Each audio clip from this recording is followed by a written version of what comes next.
प्यारे साथियों नमस्कार, मैं अनुज सर स्वागत करता हूं आपके द्वारा बनाए गए भारत के नंबर 1 एजुकेशनल प्लेटफॉर्म सीयूटी विद्याकुल पर, जिसे आप जैसे लाखों छात्रों के प्यार, भरोसे और विश्वास ने बनाया है।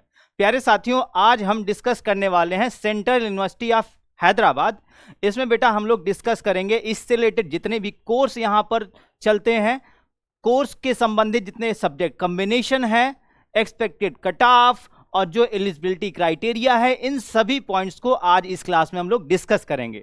तो बेटा अगर इस यूनिवर्सिटी के अंदर की बात करें तो इसमें टोटल 4 कोर्सेज यहाँ पे मेनली चलते हैं। आपका है जैसे एक 5 ईयर इंटीग्रेटेड एमएससी, आपका 4 ईयर बीएस ऑनर्स और रिसर्च, 6 ईयर इंटीग्रेटेड एम ऑप्टोम जिसको हम ऑप्टोमेट्री बोलते हैं, और आपका लास्ट है 5 ईयर इंटीग्रेटेड एमए। तो टोटल 4 कोर्सेज हैं जो आप यहाँ से अप्लाई कर सकते हैं। तो चलिए इन सभी कोर्सेज के बारे में हम बारी बारी से समझते हैं। और बेटा हम क्या क्या समझेंगे, कोर्स, सब्जेक्ट कॉम्बिनेशन और आपका एलिजिबिलिटी और एक्सपेक्टेड कट ऑफ जो होने वाली है यहाँ की। तो चलिए देखते हैं। अगर हम पहले सब्जेक्ट की बात करें तो हमारा सब्जेक्ट क्या है, इंटीग्रेटेड एमएससी मैथमेटिकल साइंसेज। तो बेटा यहाँ पे क्या है आपका, अगर सब्जेक्ट कॉम्बिनेशन की बात करें तो मैथमेटिक्स, फिजिक्स, केमिस्ट्री और इंग्लिश है।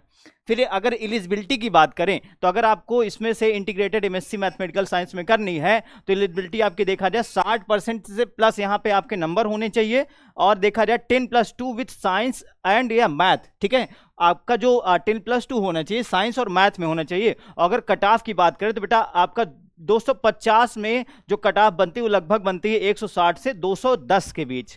फिर अगर बात करें इंटीग्रेटेड एमएससी फिजिक्स की तो बेटा यहाँ पे जो सब्जेक्ट हैं वो आपके सब्जेक्ट कॉम्बिनेशन है फिजिक्स, केमिस्ट्री, मैथ और इंग्लिश यहाँ पे है। और इसमें भी सेम आपका एलिजिबिलिटी है, 60% से ज़्यादा आपके मार्क्स होने चाहिए और 10+2 में, और कैसा आपका यहाँ सब्जेक्ट होने चाहिए, साइंस और मैथ के साथ।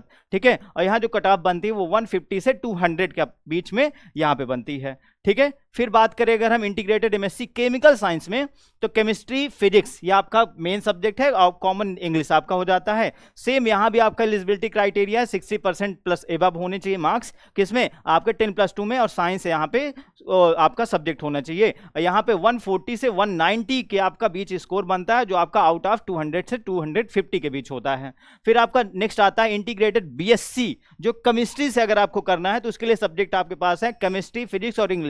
आप हर जगह देख पा रहे होंगे इंग्लिश कंपलसरी है बेटा, इंग्लिश कंपलसरी है। उसके बाद यहाँ भी आपका वही एलिजिबिलिटी क्राइटेरिया 60% प्लस आपके नंबर होने चाहिए और साइंस स्ट्रीम होना चाहिए।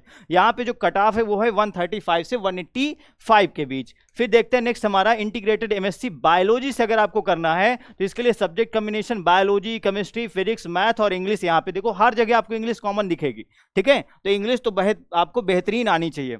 फिर उसमें वही से आपका देखा जाए क्राइटेरिया वो कैसा है बेटा, वहां पे आपका 60% प्लस और साइंस स्ट्रीम। यहाँ जो आपका 200 से 250 के बीच जो एबव कट ऑफ रखी गई उसमें आपका 155 से 205 होना चाहिए। फिर आपका देखा जाए इंटीग्रेटेड एमएससी अप्लाइड जियोलॉजी में तो बेटा इसमें फिजिक्स, केमिस्ट्री, मैथ या बायोलॉजी। ठीक है, तो जियोलॉजी है तो इसमें स्पेशली बायोलॉजी ही प्रीफर किया जाता है और इंग्लिश कॉमन है। यहाँ भी आपका जो एलिजिबिलिटी क्राइटेरिया 60% प्लस आपका एबव होना चाहिए मार्क्स और 10+2 में, और साइंस स्ट्रीम होनी चाहिए। जो कट ऑफ बनती है 130 से 180 के बीच बनती है। फिर इंटीग्रेटेड एमएससी हेल्थ साइकोलॉजी की बात करें अगर तो यहाँ देखो जो आपका जनरल टेस्ट होता है और एमए इंग्लिश, ये दोनों आपके यहाँ पे सब्जेक्ट कॉम्बिनेशन में आ जाएंगे। और अगर इनमें बात की जाए किसकी, अगर सब एलिजिबिलिटी की बात करें तो 60% प्लस तो आपका मतलब फर्स्ट डिवीजन देखा जाए सभी में फर्स्ट डिवीजन इज कंपलसरी। ठीक है, किसमें 10+2 में, और आपका चाहे आर्ट साइड हो चाहे साइंस साइड हो, इससे मतलब नहीं पड़ता। यहाँ पे जो आपका कट ऑफ है 160 से 210 है। फिर आपका नेक्स्ट आता है इंटीग्रेटेड एम ऑप्टम, जिसको हम ऑप्टोमेट्री बोलते हैं। बेटा ये 6 साल का कोर्स होता है और जिसमें फिजिक्स, केमिस्ट्री, मैथ और देखो मैथ और बायोलॉजी में आप ऑप्शनल है, कोई भी एक ले सकते हो, और इंग्लिश कॉमन है। इसमें भी आपका देखा जाए साइंस स्ट्रीम, क्योंकि देखो इसमें जो साइंस सब्जेक्ट है आपके, जिसके चलते यहाँ साइंस स्ट्रीम आपका बैक में होना जरूरी है, जिसकी कट ऑफ बनती है 145 से 190 के बीच। देखो ये हमारी जो कट ऑफ है वो अप्रॉक्स एक्सपेक्टेड कट ऑफ है, जो इतने रेंज में आ सकती है। ठीक है, इसी के बीच कट ऑफ आपकी होने वाली है। फिर जैसे बात करें इंटीग्रेटेड एमए तेलुगु की बात करें, देखो हमारे यहाँ मतलब जो आपका ये हैदराबाद यूनिवर्सिटी, यहाँ पे अदर लैंग्वेज में भी यहाँ पे एमए होता है। तेलुगु की बात करें, तेलुगु और इंग्लिश दो, देखो ये आपका ये सब्जेक्ट कॉम्बिनेशन बनता है। और यहाँ पे आपका देखा जाए तो 10+2 किसमें, तेलुगु में होना चाहिए। देखो हम अभी एमएससी कर रहे थे तो साइंस था, यहाँ क्या तेलुगु होनी चाहिए, और जो कट ऑफ बनती है 140 से 190 बनती है। फिर इंटीग्रेटेड एमए उर्दू की बात करें तो उर्दू और इंग्लिश, मतलब सिंपल सी बात, तेलुगु है, उर्दू है, तो बेटा तेलुगु उर्दू आपका क्या हो जाएगा, ये सब्जेक्ट हो जाएंगे, इंग्लिश कॉमन हो जाएगा। और यहाँ देखो आपका जो 10+2 आपका कोर्स है वो उर्दू में होना चाहिए, जो आपका कट ऑफ बनती है 135 से 185 बनती है। फिर इंटीग्रेटेड अगर लैंग्वेज साइंस की बात करें तो लैंग्वेज है तो बेटा इंग्लिश तो कंपलसरी है। जनरल टेस्ट यहाँ पे आपको देखा जाए सब्जेक्ट कॉम्बिनेशन बनेगा तो 60% इन अब देखो 10+2 में होगा, और जो कट ऑफ बनेंगे 160 से 210 रहती है कट ऑफ। फिर नेक्स्ट है आपका इंटीग्रेटेड एमए इकोनॉमिक्स। अच्छा मोस्टली आप देख पा रहे होंगे कि यहाँ पे मास्टर्स के कोर्स ज्यादा हो रहे हैं, ठीक है, तो यहाँ इंटीग्रेटेड एमए आपका इकोनॉमिक्स है, तो जनरल टेस्ट इंग्लिश और 10+2 में आपका देखा जाए 60% प्लस इसमें कट ऑफ आपकी होनी चाहिए, नंबर होने चाहिए, और इसमें देखो 170 से 220 यहाँ पे कट ऑफ होती है। फिर इंटीग्रेटेड एमए हिस्ट्री की बात करें तो जनरल टेस्ट इंग्लिश आपका ये देखा जाए 2 सब्जेक्ट है यहाँ पे, और यहाँ पे देखा जाए अगर 60% प्लस आपका 10+2 में होना चाहिए, और जो कट ऑफ बनती है 150 से 200 बनती है।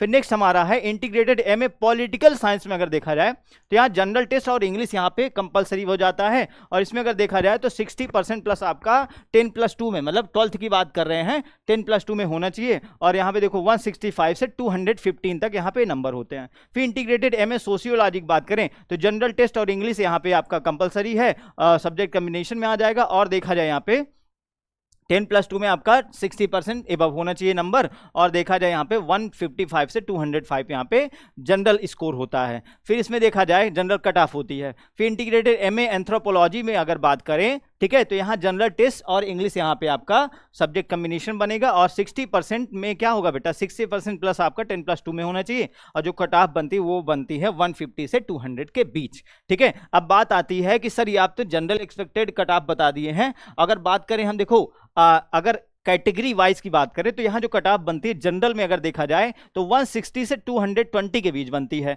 ठीक है। अब देखो ये डिपेंड करता है आपके देखो, क्योंकि काफी दिन पेपर चले हैं तो वो कैसे पेपर थे, नॉर्मलाइजेशन के अकॉर्डिंग बेटा कट ऑफ यहाँ पे बदल सकती है, ठीक है। ओबीसी ईडब्ल्यूएस की बात करें तो 150 से 200, SC ST PWD की बात करें तो 120 से 180, ये आपका जो एबव नंबर है वो 200 से 250 के बीच लिया जा रहा है यहाँ पे, ठीक है। अगर बैक बेंचर की बेंच मार्क की बात करें, एक सेंट्रल यूनिवर्सिटी जैसे आपके कुछ अदर यूनिवर्सिटीज भी होते हैं, तो वहां के लिए देखा जाए अदर जो महाविद्यालय होते हैं तो बेटा वहां के लिए आपका 180 से 230, ओबीसी के लिए 150 से 200, और SC ST के लिए आपका 120 से 170 आपका कट ऑफ बनती है।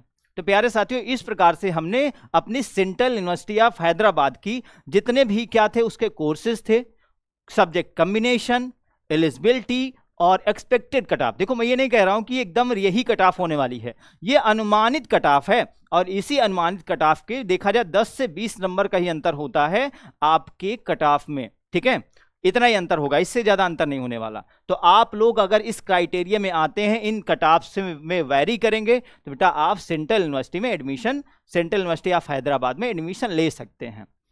तो प्यारे साथियों इस तरह से आज हमने इस पूरी क्लास की चर्चा की, आई होप आप सभी को बहुत अच्छे से समझ में आ गया होगा।